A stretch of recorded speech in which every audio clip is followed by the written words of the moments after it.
Hello bull trackers. दोस्तों, पिछले कई महीनों से हम देख रहे हैं कि कई पॉजिटिव अनाउंसमेंट्स हमारी गवर्नमेंट की तरफ से किया गया है और ये इस बात का प्रूफ है कि हमारी इकॉनमी में सब कुछ ठीक नहीं है। जबकि दूसरी तरफ अगर हम देखें तो ग्लोबल लेवल पर कई नेगेटिव न्यूज़ आ रही हैं, जियोपॉलिटिकल सिचुएशंस नेगेटिव बनती हुई दिख रही हैं और टैरिफ्स की भी नेगेटिव न्यूज़ आ रही है। तो हम जब इतने कदम उठा रहे हैं, उसका इम्पैक्ट क्यों हमारी इकॉनमी पर देखने को नहीं मिल रहा है और क्यों मार्केट्स पर नहीं देखने को मिल रहा है, और जो नेगेटिव न्यूज़ है ग्लोबल लेवल पर उसका ज़्यादा इम्पैक्ट पड़ता हुआ दिख रहा है और हमारे मार्केट्स उसी पर ज़्यादा रिएक्ट कर रहे हैं। ऐसा क्यों है? क्या हम ये कह सकते हैं कि जो तेज़ी हमें इतने सालों से देखने को मिल रही है, क्या अब वो ख़त्म हो गई है? क्या हम कह सकते हैं कि इट इज़ ओवर? तो आइए मैं कुछ रीजन शेयर करता हूं। पहला रीजन है कि जो मार्केट का CAGR या रिटर्न हमें देखने को मिल रहा है, क्या ये सस्टेनेबल है?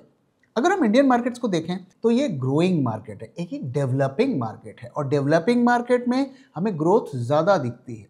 छोटी इकोनॉमीज में ग्रोथ परसेंटेज CAGR ज़्यादा दिखता है कंपेयर टू डेवलप्ड मार्केट। तो मैं कुछ स्टैटिस्टिक्स आपके साथ शेयर करता हूं।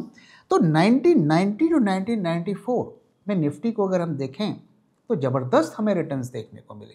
CAGR 37% देखने को मिला। 5 साल लगातार हमें 37% के रिटर्न्स देखने को मिले, क्योंकि मार्केट्स भी छोटे थे, इकॉनमी भी छोटी थी, तो उस बेस पर ग्रोथ हमें ज़्यादा मिला। और ये जो 5 साल का ग्रोथ हमें देखने को मिला, इसके बाद 8 साल मार्केट ने रिटर्न नहीं दिए, या तो वो कंसोलिडेट किए या वो डाउन रहे। 8 साल मार्केट ने रिटर्न नहीं दिए। इसके बाद 2003 में जो हमारी इकॉनमी को लिबरलाइज किया गया था, उसके बाद मार्केट में एक फ्रेश बुल रन होता है और वो 2003 से 2007 तक चलता है। वंस अगेन करीब 5 साल वो बुल रन चलता है और उस वक्त जो CAGR हमें देखने को मिला 34% का देखने को मिला। तो पिछले बुल रन में 37 था और वह 34 हो गया और ये बुल रन 5 साल चला और उसके बाद 5 साल मार्केट्स ने कंसोलिडेट किया। और मुझे याद है एक टाइम ऐसा आया था जब 2 साल तक मार्केट्स में कोई बड़ी मूवमेंट हमें नहीं देखने को मिली थी और कई आर्बिट्रेजर्स बेरोजगार हो गए, क्योंकि मार्केट में अगर अप्स एंड डाउन वोलेटिलिटी नहीं होगी तो वो पैसा नहीं कमा पाएंगे। और इसके बाद अगर आप देखिए तो 2009 से मार्केट्स वापस ऊपर चढ़ने शुरू हुए और इसके बाद 2009 से मार्केट्स में फिर से तेजी हमें देखने को मिली। वंस अगेन अगर आप देखिए 5 साल ये तेजी चली और 10% का CAGR हमें देखने को मिला। लेकिन इसके बाद क्या हुआ? 2 साल तक मार्केट्स कहीं नहीं गए, या तो वो करेक्ट हुए या वो कंसोलिडेट हुए। और इसके बाद पिछला बुल रन अगर हम देखें भी 2020 से शुरू हुआ था और वो भी करीब अगर 2020 से देखें तो 5 साल चला, 14% का CAGR देखने को मिला और इसके बाद अब मार्केट्स थोड़े हमें कंसोलिडेट होते हुए दिख रहे हैं। उस तरीके की तेजी हमें नहीं देखने को मिल रही है। इसका कंक्लूजन क्या हुआ? इसका कंक्लूजन ये हुआ कि इंडिया में जो एवरेज ड्यूरेशन है बुल रन का वो 5-6 साल का होता है और उसके बाद जो है मार्केट थोड़े कंसोलिडेट होते हैं। और उसका रीज़न क्या है? रीज़न ये है कि जब आपके मार्केट चढ़ते जाते हैं तो आपका बेस बड़ा हो जाता है और बड़े बेस पर रिटर्न कमाना मल्टी ईयर्स तक बहुत मुश्किल होता है।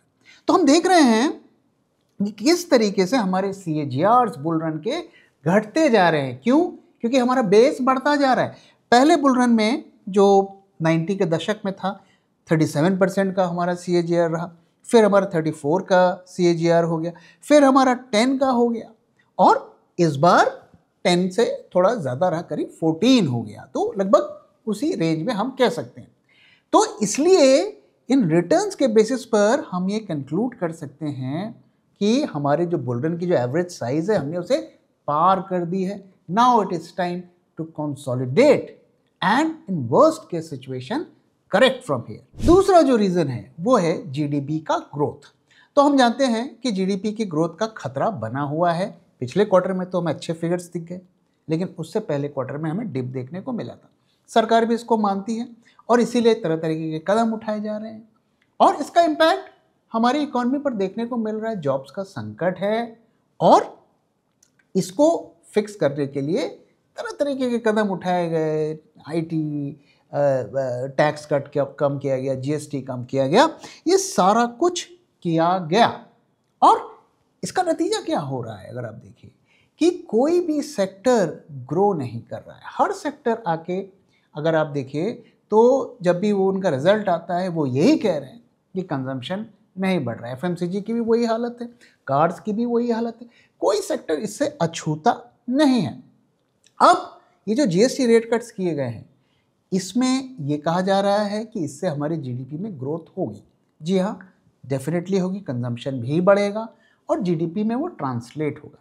तो फिच की एक नई रिपोर्ट आई है, इसमें उन्होंने कहा है कि हम इस साल हमारा जो लक्ष्य था 6.5, कई इकोनॉमिस्ट ने कहा है कि 6.3 से 6.5 का हमें जीडीपी की फिगर्स आएंगी इस साल के अंत तक।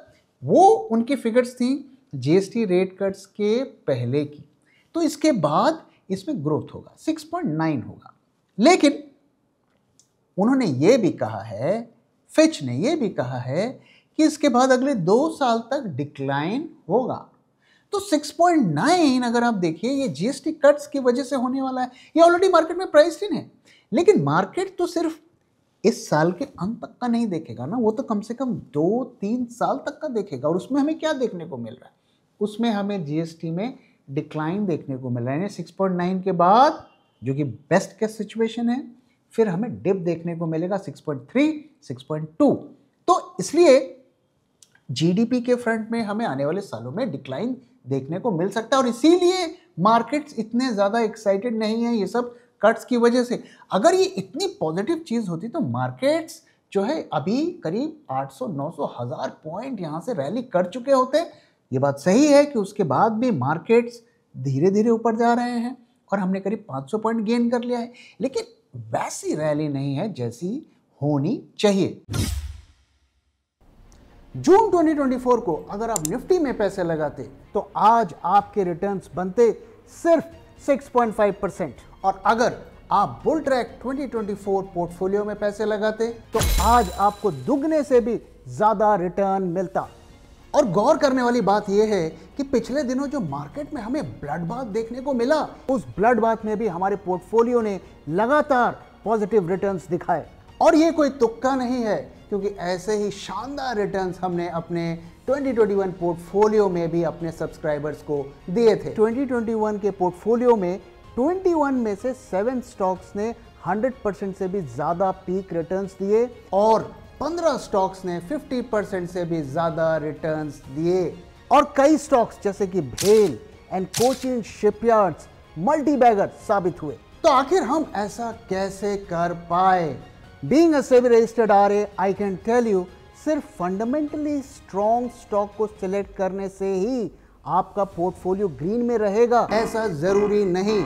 उसके साथ टेक्निकल, क्वांटिटेटिव और डेटा एनालिसिस भी जरूरी होती है। सबसे जरूरी है कि आप स्टॉक को किस प्राइस पर खरीद रहे हैं।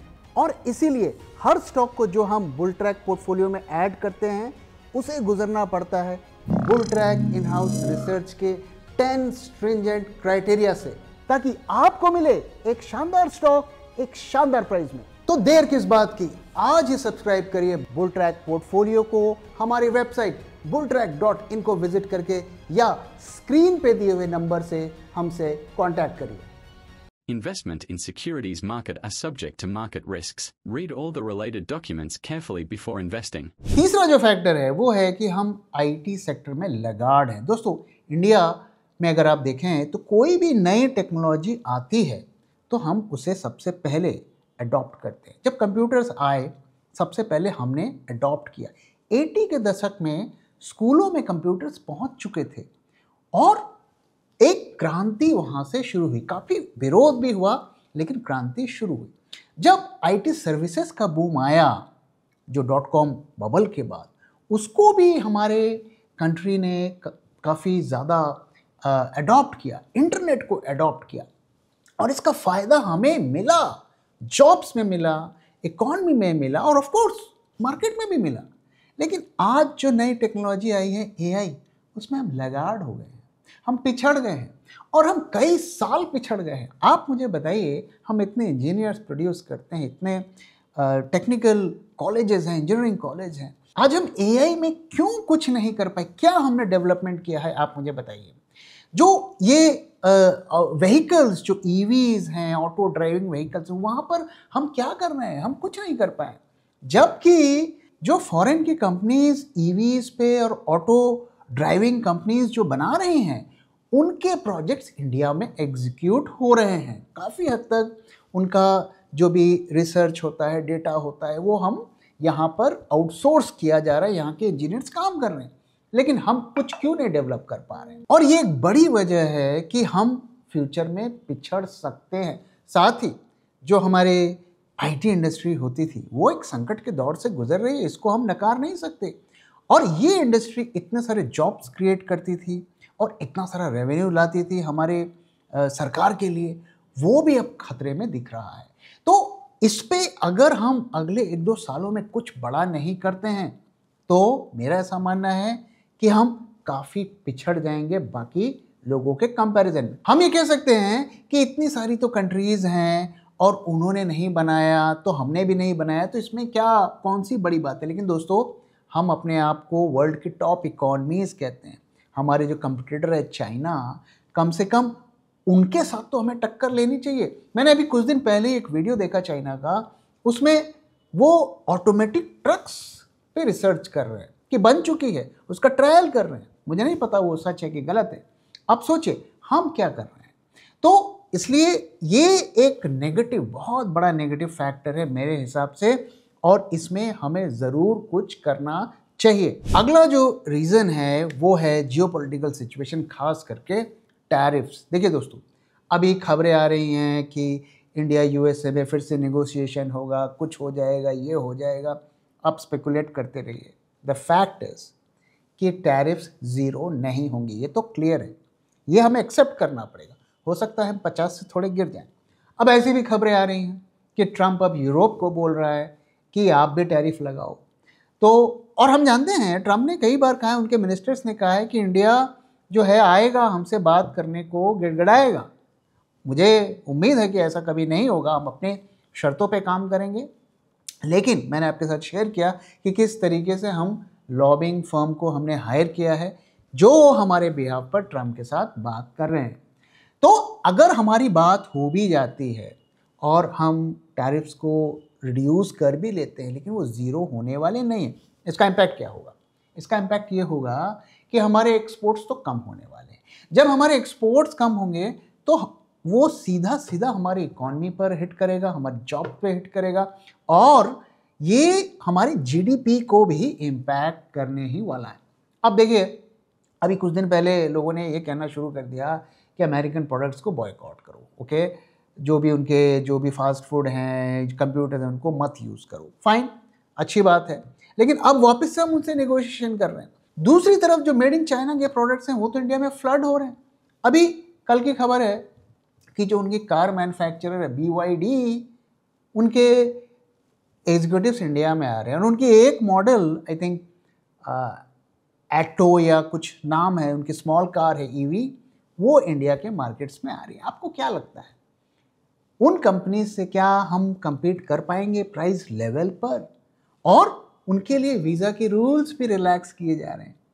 तो कल तक जो बॉयकॉट चाइना कहते थे, आज कह रहे हैं बॉयकॉट अमेरिका, और अब वो शायद कहेंगे कि नहीं नहीं, चाइना से कोई प्रॉब्लम नहीं है, चाइना का प्रोडक्ट खरीदो। लेकिन दोस्तों, आप मुझे बताइए, इससे हमारी इकॉनमी में पॉजिटिव इम्पैक्ट होगा या नेगेटिव इम्पैक्ट होगा? पैसा तो चाइना ही जाएगा, हमारी कार्स कम बिकेंगी। जहां हमें अपना एक्सपोर्ट बढ़ाना चाहिए, वहां हमारा इंपोर्ट बढ़ेगा। तो ये भी एक नेगेटिव फैक्टर है लॉन्ग टर्म के लिए, और हमारे ऑटो इंडस्ट्री में भी इसका इम्पैक्ट पड़ेगा। आप देखिए कि अगर चाइनीज़ कार इंडिया में घुस गई तो वो तो हमें कई कंपनीज को आउट ऑफ मार्केट कर देंगी। जो स्मॉल कार्स बनाते हैं उनकी तो बिक्री बंद हो जाएंगी, क्योंकि उसी प्राइस पर वो उससे ज़्यादा के फीचर्स देंगे, और हम मोबाइल इंडस्ट्री में ये देख चुके हैं। इसलिए ये बहुत एक खतरे की संकेत है, और ये हमारी इंडस्ट्री के लिए घातक होगा। पांचवा जो फैक्टर है, देखिए, FII सेलिंग। तो हम जानते हैं कि FIIs लगातार सेल कर रहे हैं और उनके मल्टी ईयर्स के लोएस्ट पोजीशन है। वो बीच में एक बायर बन जाते हैं मार्केट को चढ़ाने के लिए, और जैसे ही चढ़ता है मार्केट वो सेल करना शुरू कर देते हैं। ये पैटर्न हम पिछले कई सालों से देख रहे हैं। वो अब लॉन्ग टर्म के लिए इंडिया में कमिट नहीं कर रहे हैं। रीज़न क्या है? यही रीजन है जो मैंने आपके साथ शेयर किया। अब देखिए, जुलाई 1 से अभी तक वो करीब $1 बिलियन सेल कर चुके हैं, करीब 8,000 करोड़ सेल कर चुके हैं। इस साल 1.5 लाख करोड़ की उन्होंने सेलिंग कर दी है, तो वो तो लगातार सेल कर रहे हैं। अब हम ये सोच के बड़े खुश होते हैं कि अरे FIIs बेच रहे हैं तो क्या हुआ, हमारे DIIs तो खरीद रहे हैं, वो मार्केट को बचा लेंगे। लेकिन दोस्तों, पैसा तो आपका लगा है ना, आप ही उन्हें एग्जिट दे रहे हैं। अब देखिए, क्या होगा अगर मार्केट्स यहाँ से 20% गिर गए? क्या रिटेल अपनी सिप को कंटिन्यू रखेगा? हमने पिछले साल देखा कि वो सिप बंद कर रहे थे और फिर तरह तरह के कैंपेन शुरू हो गए। वो क्रिकेटर्स और फिल्म स्टार्स को लेकर कैंपेन चलाया कि नहीं जी, सिप जारी रखो जारी रखो। अब अगस्त का डेटा आया है कि म्यूचुअल फंड में, इक्विटी म्यूचुअल फंड्स में 22% का इनफ्लो कम हुआ है, क्योंकि ये टैरिफ वैरिफ की जो अनसर्टिनिटी बनी हुई है, रिटेल वाला हाथ खींच ले रहा है। साथ ही उसके जॉब्स का संकट है, इकॉनमी की प्रॉब्लम है, वो निकाल दे रहा है। दूसरी तरफ आप देखिए, एक तरफ तो FII सेलिंग कर रहे हैं, ठीक है, DII खरीद रहे हैं क्योंकि उनको खरीदना है, उनके पास पैसा आ रहा है सिप का, तो उन्हें खरीदना है। सिप में भी अगर आप देखिए, अगस्त में माइनर डिप आया है, it has stopped growing. Imagine a situation, जब सिप का पैसा आना कम हो जाएगा, लोग पैसे निकालने लगेंगे, दूसरी तरफ FIIs सेल करेंगे, तो क्या होगा? और अगर हम एक दूसरा एस्पेक्ट इसका देखें, तो जो HNI इन्वेस्टर है ना, जो भी काफ़ी ज़्यादा खरीदते हैं, वो भी इंडियन मार्केट से अब हट रहे हैं। क्यों हट रहे हैं? क्योंकि इंडियन मार्केट्स रिवॉर्ड नहीं कर रहा। पिछले एक साल में क्या रिटर्न है, आप मुझे बताइए। सिप्स की रिटर्न नेगेटिव में, ज़्यादातर सिप्स की रिटर्न नेगेटिव में, मार्केट की भी नेगेटिव रिटर्न है। और HNI को तो रिटर्न्स चाहिए, वो तो वहीं जाएगा जहाँ पैसे बन रहे हैं। तो they are moving to overseas market. जो HNIs के एक्सक्लूसिव PMS चलाते हैं और उनके कई सारे ऐसे फंड्स चलाते हैं, वो फॉरेन मार्केट्स में इन्वेस्ट कर रहे हैं, US के मार्केट्स में, चाइना के मार्केट्स में। कई अब तो म्यूचुअल फंड्स भी आ गए हैं, वो पैसा अब फॉरेन मार्केट्स में इन्वेस्ट कर रहे हैं। तो HNIs भी इंडिया में इन्वेस्ट नहीं कर कौन रहा है? हमारे प्यारे भोले भाले रिटेल भाई लोग, वो कर रहे हैं। तो अगर मैं HNIs का डेटा देखूं, जो ऑल्टरनेट इन्वेस्टमेंट फंड्स में इन्वेस्ट करते हैं, उसका डेटा में देखूं, तो पिछले साल सितंबर में वो करीब 316 मिलियन का उनका इन्वेस्टमेंट था, और उसे उन्होंने बढ़ाकर जून में 3 गुना से ज़्यादा कर दिया, करीब 1.4 बिलियन। तो इतना सारा पैसा ओवरसीज पे जा रहा है, और ये ट्रेंड स्टार्ट हो गया है। देखा देखी और भी लोग वहाँ जा सकते हैं। मैं से कई लोगों को जानता हूँ, नॉर्मल रिटेल इन्वेस्टर्स हैं, even they are looking at overseas market की, यार वहाँ ज़्यादा रिटर्न मिल रहा है, वहाँ पैसे लगाते हैं। तो अगर एक बार ये ट्रेंड स्टार्ट हो गया, तो रिटेल का पैसा भी यहाँ से निकलेगा, और फिर जो बचे कुछ इन्वेस्टर्स होंगे, उनका ही पैसा हमारे मार्केट्स में आएगा। इसलिए ये जो सिचुएशन है, ये मार्केट्स के फेवर में नहीं है। ये मार्केट को बहुत ज़्यादा खींच के ऊपर नहीं ले जा सकती। हाँ, वो आप ठीक है कि आपको बाउट्स ऑफ रैलीज मिलेंगी, कभी मार्केट ऊपर चढ़ गया, गिर गया, ये सब होता रहेगा। लेकिन ओवरऑल अगर हम देखें, तो मार्केट में कोई मेजर बुलिश हमें मूवमेंट नहीं देखने को मिलेगी। तो ऐसे में करना क्या चाहिए? तो मैं लगातार आपके साथ शेयर कर रहा हूँ कि ऐसे में हमें क्या करना है। क्या हमें इंडियन मार्केट में इन्वेस्ट नहीं करना चाहिए? बिल्कुल करना चाहिए। अभी भी आपको ऐसी अपॉर्चुनिटी मिलेंगी, लेकिन आज से 1.5-2 साल पहले, 3 साल पहले आप हाथ रख के किसी भी स्टॉक को पकड़ लेते थे तो वो चढ़ जाता था। वो दौर आप निकल गया। अब आपको काफ़ी मेहनत करनी पड़ेगी, स्टडी करना पड़ेगा, इसका फ्यूचर आउटलुक क्या है, इसका पास्ट परफॉर्मेंस क्या है, सेक्टर में क्या होने वाला है, इसकी फेयर वैल्यू क्या है। इतनी स्टडी करने के बाद ही आपको पैसा लगाना। अपॉर्चुनिटी आज भी आपको मिलेगी, और ये प्रूफ है हमारे पोर्टफोलियो का, जो कि पिछले 1 साल से अभी भी प्रॉफिट में है।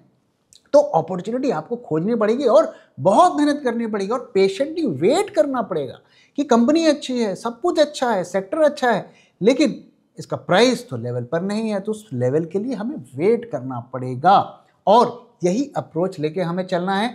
और किसी भी स्टॉक में आप पैसे लगाते हैं दोस्तों, हम अपने पोर्टफोलियो मेंबर्स को भी यही शेयर करते हैं, किसी भी स्टॉक में आप पैसे लगाते हैं, मेंटली हमें इस बात के लिए प्रिपेयर्ड रहना है कि 30% की गिरावट आराम से हो सकती है किसी भी ग्लोबल या इंटरनल इवेंट्स की वजह से। तो उस सिचुएशन के लिए हमें प्लान करना। अब आइए दोस्तों, अब मार्केट्स की बात कर लेते हैं कि शॉर्ट टर्म में मार्केट्स किधर जा रहे हैं। तो दोस्तों 9 सितंबर को हमने आपके साथ शेयर किया था कि मार्केट्स अब बुलिश टेरिटरी में आ गया है और हमारा लेवल था 24,820 के आसपास, और इसके ऊपर हमने आपके साथ बुलिश रहने को शेयर किया था। और कल के दिन भी हमने शेयर किया था कि मार्केट्स का डेटा बुलिश ही नज़र आ रहा है। तो आज का मार्केट की डेटा अगर हम देखें तो वहाँ हमें क्या देखने को मिल रहा है, तो आज का मार्केट डेटा भी कंटिन्यूएशन पैटर्न हमें दिखा रहा है, यानी कि कल जो था वही आज भी है, यानी कि बुलिश मोड पर है। तो ये मार्केट्स अभी भी यहाँ से थोड़ा ऊपर जा सकते हैं, लेकिन जो फॉल होगा वो काफ़ी शार्प हो सकता है, इसलिए we have to be very careful. और अगर आप बुलिश पोजीशंस को कैरी कर रहे हैं तो करिए, लेकिन उसका स्टॉप लॉस 24,800 के आसपास ही हमें रखना है। जैसे ही वो लेवल ब्रीच होगा तुरंत हमें प्रॉफिट बुक करना है। इस वक्त हम देखें तो आपके करीब 200 पॉइंट के प्रॉफिट्स चल रहे होंगे। आप पोजीशंस को फिलहाल कैरी करिए, लेकिन टाइट स्टॉप लॉस हमें रखना है। और ये जो तेज़ी हमें पिछले 2-3 दिनों से देखने को मिल रही है, इसकी वजह क्या है? मुझे नहीं लगता इसकी वजह जीएसटी रेट कट्स है या कोई मेजर पॉजिटिव न्यूज़ है जैसे कि ट्रम्प के साथ डील वगैरह। मुझे लगता है कि इसकी एक ही वजह है, और ये वजह है कि अभी जो ये आईपीओज चल रहे हैं इन्हें हमें सक्सेसफुल बनाना है, क्योंकि मार्केट्स का पैटर्न अगर आप देखेंगे तो बहुत धीरे धीरे चढ़ रहे हैं। ऐसा लग रहा है कि मार्केट में कोई मोमेंटम ही नहीं है, इसलिए ये हमें लगता है कि ज़्यादा दिन सस्टेन नहीं करेगा। ऑलरेडी ये 7th डे है जब मार्केट में हमें ग्रीन देखने को मिला है, इसलिए it's time to be very cautious. तो दोस्तों इसी के साथ इस वीडियो को मैं यहाँ पे खत्म कर रहा हूँ। वीडियो कैसा लगा जरूर बताइएगा, अपना फीडबैक भी शेयर करना मत भूलिएगा। Thank you very much for watching, thank you for